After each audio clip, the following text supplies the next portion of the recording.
پروردگار عالم سے امید. يدعي بزعمه أنه يرجو الله كذب والعظيم.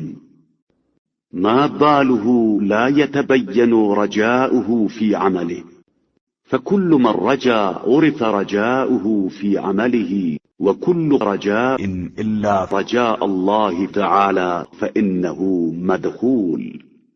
بعض افراد کا اپنے ذوم ناقص میں یہ دعویٰ ہے کہ وہ رحمت خدا کے امیدوار ہیں، حالانکہ خدائے عظیم گواہ ہے کہ یہ لوگ جھوٹے ہیں. آخر کیا وجہ ہے کہ ان کی امید کی جھلک ان کے اعمال میں نظر نہیں آتی ہے، جبکہ ہر امیدوار کی امید اس کے اعمال سے واضح ہو جاتی ہے، سوائے پروردگار سے لو لگانے کے کہ یہی امید مشکوک ہے. وكل خوف محقق إلا خوف الله فإنه معلول. يرجو الله في الكبير ويرجو العباد في الصغير، فيعطي العبد ما لا يؤتي الرب. اور اسی طرح ہر خوف ثابت ہو جاتا ہے سوائے خوف خدا کے کہ یہی غیر یقینی ہے. انسان اللہ سے بڑی بڑی امیدیں رکھتا ہے اور بندوں سے چھوٹی امیدیں رکھتا ہے، لیکن بندوں کو وہ سارے آداب و حقوق دے دیتا ہے جو پروردگار کو نہیں دیتا ہے. فما بال الله جل ثناؤه يقصر به عما يصنع به عباده. أتخاف أن تكون في رجائك له كاذبا أو تكون لا تراه للرجاء موضعا.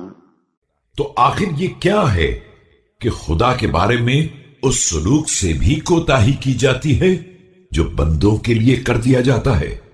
کیا تمہیں کبھی اس بات کا خوف پیدا ہوا ہے کہ کہیں تم اپنی امیدوں میں جھوٹے تو نہیں ہو، یا تم اسے محل امید ہی نہیں تصور کرتے ہو؟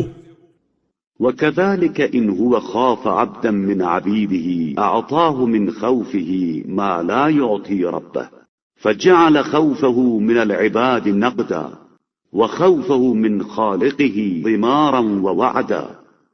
اسی طرح انسان جب کسی بندے سے خوف زدہ ہوتا ہے تو اسے وہ سارے حقوق دے دیتا ہے جو پروردگار کو بھی نہیں دیتا ہے، گویا بندوں کے خوف کو نقد تصور کرتا ہے اور خوف خدا کو صرف وعدہ اور ٹالنے کی چیز بنا رکھا ہے.